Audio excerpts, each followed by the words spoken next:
Often when people ask me about Seoul, or like what I really think about the city, or what I think about what's going on here, I kind of describe it as like being like the Wild West. And I feel like it's this melting pot of the old world and the new world all sort of happening at one time. Korea is very overwhelming. It's very daunting. And just because everything was so foreign and looking at language and not understanding any of it, I can understand what people mean when they feel culture shock. The good thing about that is that there's a lot of network here and people are very supportive. And so after that overwhelming, the first thing I felt was sort of that warmth, people wanting to take you around and teach you things. Seoul is exciting, and now that I've been here for a while, I feel grounded here. I feel like I have a network, and I feel like I can really go places. I consider Seoul my home. It's definitely where I'm living now. It's not my permanent home, though. I've got family all over the world, so there's always the feeling that one day I might go back home or I might stay in Korea. I'm here with no clear direction of when I'm going to leave, or it's not on my agenda that, I'm only going to be here for another certain amount of time. I can't see myself ever really leaving Korea for good. And I think that that's something that a lot of us feel. Part of me is always going to be here. I'm always going to have a permanent spot in this country. Although I'll always have a spot in any other place that I go and live, it's the spot here is always going to be a long-lasting.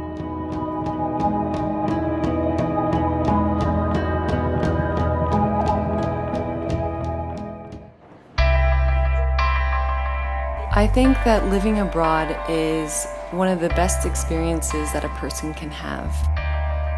I'm always willing to try something once. I really like doing new experiences, having new experiences, and I really don't want to settle for the conventional life.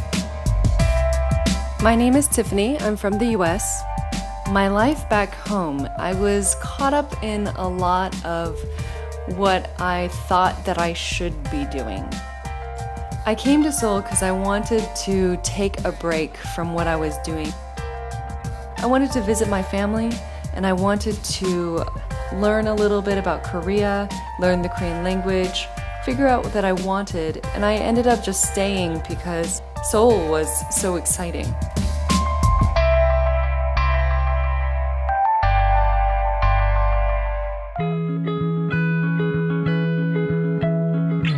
I really find myself, I kind of alternate between like very A and B personality. I'm very detail oriented on some things, but I'm also much more interested in being creative and being flexible on a lot of stuff. My name's Eric. I'm from Canada. Back before I came to Korea, I was working as a business analyst. I had a very typical suburban kind of office job. I always kind of felt like I was sitting in a small box, but it always felt really restricting and really like I was sort of trapped a little bit. I came to Seoul because I felt like there was an opportunity to sort of share my opinion or my voice. The experience I had in Canada was very valuable here in Seoul, and so I felt like I had a lot that I could accomplish here.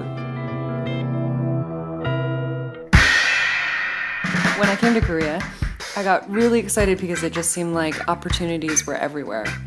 Tiffany and I were working for two different companies that taught the same kind of program. One of our co-teachers just invited us both out for drinks, and I think there was some sort of underlying intention to kind of hook us up.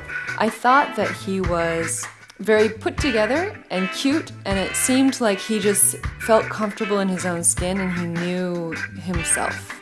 He was a very tidy little man, and I liked that. We noticed that beer in Seoul was an undeveloped craft. It's a beverage that you really, once you learn how to make it, you can play with any sort of ingredient. Tiffany and I sort of, our spark was this entrepreneurial, and we sort of said, imagine if there was that really amazing local beer bar. And so from that sort of spark, we said, well, you know what, why don't we start brewing our own beer? We made it at home, and then we would bring it to parties. Some people would ask, hey, can I buy this from you? And at first we're like, well, no, let's just drink together. And then we just kind of realized, wow, this could turn into something bigger. You know, it got to a point where we said, let's look into how we can do this legally. And we met a few people who had a commercial brewery here and said, yeah, we can help you make that hurdle and jump over that bridge. So we opened a beer store called Magpie Brewery in Haebangchon. When I met Tiffany and Eric, this was like maybe a couple of years ago, they were always doing something. Like they had tons of ideas and super busy, super active. Yeah, power couple. My name is Hassan Heather. I am one of the partners at Magpie, and I've been living in Seoul for like seven plus years. When we met Haas, we thought that he was so personable, and that's the reason why we kind of recruited him for Magpie. Hassan was one of the first people we thought about when we said, we want someone who's community focused. We want someone who knows the people around us and knows what we're trying to do and gets our feeling and can really bring stuff to the table with that. We were using this space as a brew space for months. And then we started renovating, we built this bar, we put all the equipment in, and the first day that we opened and had customers come in and expect us to give them beer and then they give us their money, there was just this kind of crazy feeling like, wow, this is real, and that's fun, you know? My move to Seoul was completely kind of unplanned. I came to visit. Originally I had a ticket for 2 weeks and I was gonna leave, and I got rid of that ticket. I got an apartment, and that was 7 years ago. In a city of 10 million people, English-speaking foreigners make up less than 1% of the population. Most flock to Itaewon, a neighborhood known for its concentrated foreign community. But many expats who start out in Seoul go further afield. There are 522 dongs, or neighborhoods, to choose from in the city.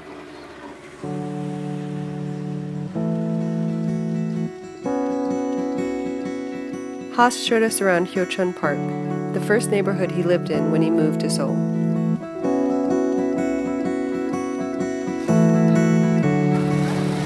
So this is basically the first Korean neighborhood I moved to. Like after being in Itaewon for a few months, living with friends, moved here.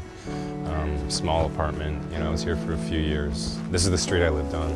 For me, it was the first time at age 23 of feeling this sense of accomplishment of having done it all myself. I had the similar sense of accomplishment where taking that big leap of getting outside of Canada and outside of this routine that everybody knows, all my friends were doing. Yeah, for me it was completely different actually. We always came when I was a kid, so it wasn't like, whoa, I'm living in a different country, like that's so exciting. It was like, oh, okay, like this is my mom's country and it's the first time I can experience it on my own. What I realized is that my experience of Seoul is often really drastically different from a Korean's experience. Just like the different perspective of being somewhere that's not home. You know, I love New York City, but I kind of like being an expat because you get this other take on things, you know? I think that part of the thing is moving overseas, it just broadens your perspective and you start to see things in a different way. You're really committed.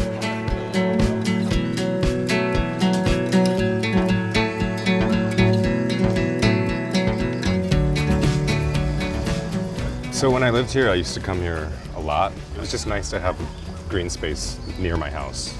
And I guess part of the thing was like, when you're out in these public spaces, you get to know people. People get to know you. You know, I was kind of like one of the few foreigners in the neighborhood, and people would recognize me. And then after a couple of months, like, just start talking. Yeah, they start talking to you, and you interact, and you kind of, it sort of roots you to where you're living. But I guess one of the reasons I really stayed in Korea was because it wasn't a difficult transition. Like a lot of it felt really familiar. There was just something different about Korea. I felt more comfortable here, more at home. Like I have this memory of being in my first couple months and just being on the subway and feeling like a weight off and just feeling really free and kind of like, yeah, comfortable. Did learning Korean help with that? Yeah, for sure, but you know, I had kind of a typical attitude when I first got here, which was just like, I'm not gonna be here that long and I don't need to learn this language, or just like laziness, you know? You think, well, if I learn this language and then I leave, then I'm never gonna use it again, and what's the point? It's just gonna be wasted effort. But once I started learning a little, I realized that having it while I'm here is valuable enough. I see that when I came 7 years ago, most people were like me. They kind of had this story of being here on accident and then staying somehow, you know. And a lot of the younger expats who are moving here now, they know about Korea. They realize that Asia is kind of like the Europe of our generation. And it is exciting, and there is just a lot of change happening here. Seoul is quickly becoming a desirable city for foreigners to live in. Last year alone, there was a 12% increase in the number of expats moving to the city. Recently, we were introduced to Tori Allen from Canada. She moved here about a month ago with her boyfriend. So we are here, and he's got a job, and I am trying to find a job, and just getting to know Seoul and Korea. So my mom is from the Philippines, and my father was from Wales, which makes me a Welsh Filipino. And I'm really interested in how the Filipino community here is getting along. We met Tori in Haewa, a neighborhood known as the Theater District or the Broadway of Seoul. When the theaters lay quiet on Sunday afternoon, the main street turns into a bustling makeshift Little Manila. So did you spend a lot of time in the Philippines? No, I went back with my mom 2 years ago and spent 3.5 weeks. But yeah, it was a great experience to see where she went to school and to also understand, like, she came from a little town. We visited where she grew up. Now, did you eat a lot when you were down there? I did. That was the big thing. Was like the big test was eating the balut. What is it exactly? Balut is like a duck egg that has been allowed to grow to the point where it's a baby bird inside. Oh, wow. And then you hard boil that, and then you take the shell off, and then you just, like a hard boiled egg, and don't look at it. Like, just don't look, and if it crunches, don't think about it, just keep going. Do you know what any of this stuff is? I know what some of it is.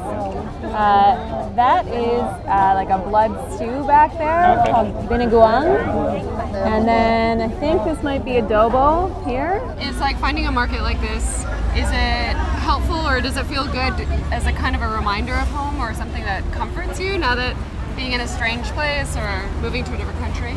You know, it's exciting to find things as a foreigner that you recognize. It just makes you feel a little bit less like an outsider. How are you adjusting to life in Seoul? I think I'm doing all right. Got a phone, I have a Subway app.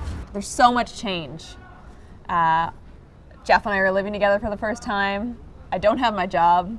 I don't have any friends. It seemed like, well, you know, that's a recipe for a disaster right there. I think it's going well now. There was about 2 weeks ago when I was like, if I don't find some work, or if I don't find stuff to do and start meeting some people, I'm gonna go a little bit crazy. And now things are starting to, you know, come around. I'm meeting some interesting people, and I'm feeling way more confident. It is really strange to be in a place where I don't know anything, where I don't know the language, where I can't communicate, where I can't ask questions the way I would like to. Back home, I was a radio producer with the CBC, Canadian Broadcasting Corporation, and the work that I did there was really based around knowing people and knowing stories and being able to find information. Your work has been so much about storytelling, I feel like, working with the CBC and like doing all of that. Is finding out people's stories kind of important to give you an idea of where you fit in Korea, or how to navigate the city, and just what this place is all about. I mean, like, it's such a different culture than in Canada. One of the things I had always wanted to do and never had time for at home was to start a blog that would just be photos and stories about the people around me. Are you gonna try and get some stories today? I'm gonna give it a shot. You know, everybody has a story. So it would just be an opportunity for me to connect with people and ask questions and just indulge my natural curiosity. 안녕하세요. How are you? My name is Tori. Tori. Yeah. Mr. Kim. Mr. Kim? Yes. Okay. Every Sunday I come here, and many Filipinos stay here. Then they give me the question. How can I do the medication? So you're like a go-between. Yeah. Your English is excellent. Not friendly. Much better than my Korean. Do you speak Tagalog? A little. A little bit. Conte. You know Conte. Conte? Conte lang. You're a jack of all trades. You're a Renaissance man. Can I take your photo? Yes. Your photograph? No, I'm very shy. Oh no, you're not shy. He was game. He was totally game from the get-go, and Tina was sort of watching us with interest earlier, and I thought, okay, he might be open to some strange woman asking him questions. How did the photos come out? Pretty good? I think they'll be okay. You know, I'm a beginner, so I'll learn on the job.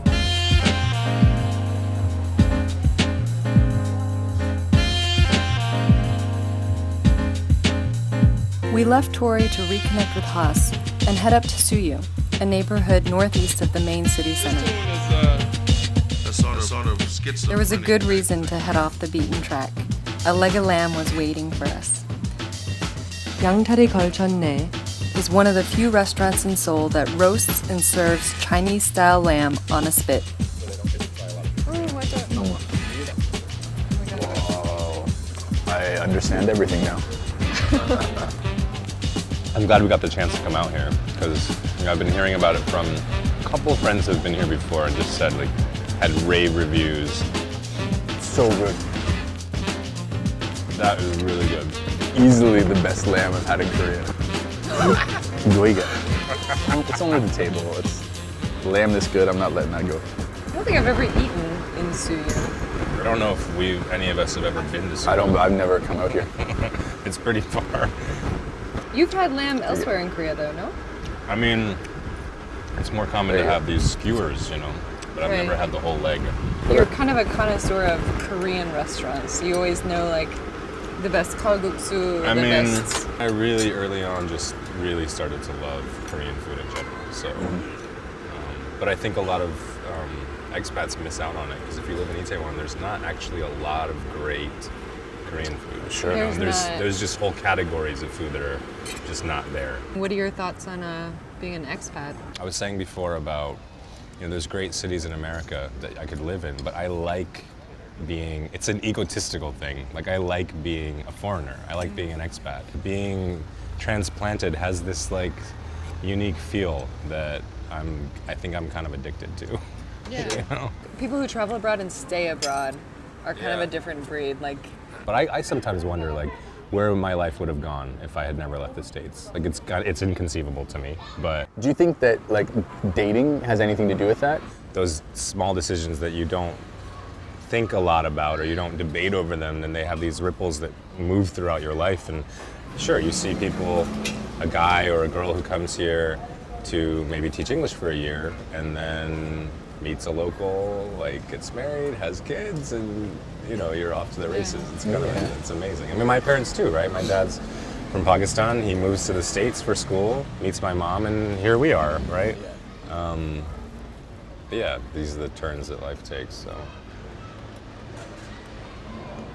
I don't know. What about you guys? I don't know. I'm trying to find a way out. I missed it. I'm joking.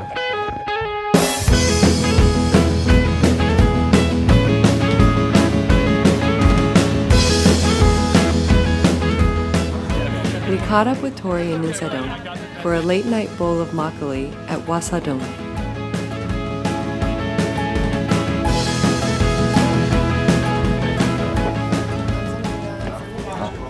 So you're telling us that you've kind of got decision to make here soon, potentially? Yeah. Jeff's school will soon ask him, within next couple of weeks, in the next month, if he wants to stay. So it's really early that he has to make a decision about whether he wants to stay for second year. So it's kind of all right, we just got here and now decide if you want to stay for another year after that. And so it's committing. It's a big commitment. And it's also fast-tracking the relationship, too, because all of a sudden the stakes get higher. How long have you guys been together? Officially a year. Okay. And then, a year and a half of fake dating before that. Okay. Which, we were friends for a year and a half and would go on outings that were like dates, except they never ended like dates too. And then essentially we finally got together and And it you was moved here 6 weeks ago. 6 weeks ago. So what do you think? And do you have a feeling? Like, Tell us which way Dun, you're dun, going. yeah, do you have a feeling, like one way or another? I know he wants to stay. Yeah. Yeah. And from the short time I've been here, I feel like, yeah, it could work. And I feel like lots of interesting things can happen. I mean, like, look at you guys. I don't know about you yet. In the making here. I don't know. So what about you guys? How committed are you to staying in Seoul? Right now, Eric and I are pretty committed. I mean, we have a lot of projects going on, and it's like, we would really love to stay.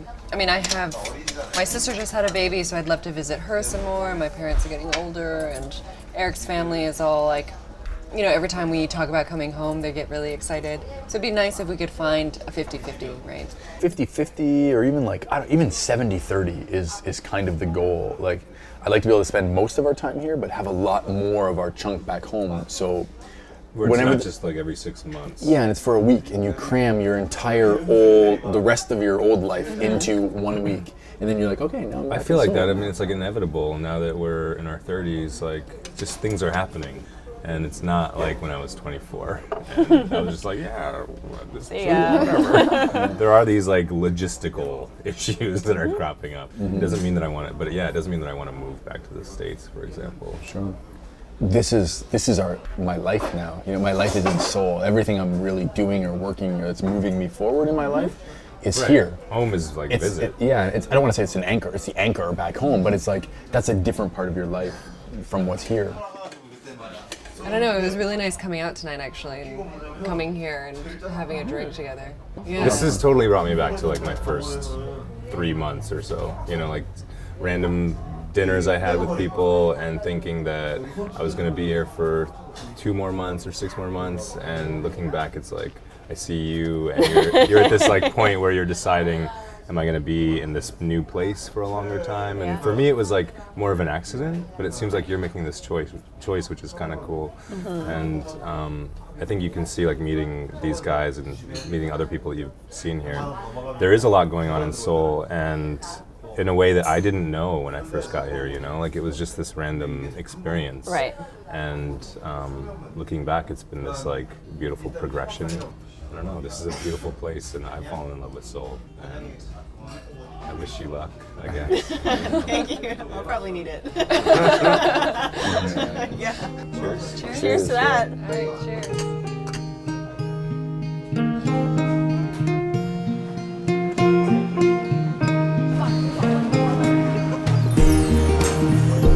I think there's expats who are here for the experience, and they really want to learn about Korea, and they really want to do different things. When I look at other expats here, I realize there's such a diverse group of people. And I'm really excited to see what people will do next and where this community will go.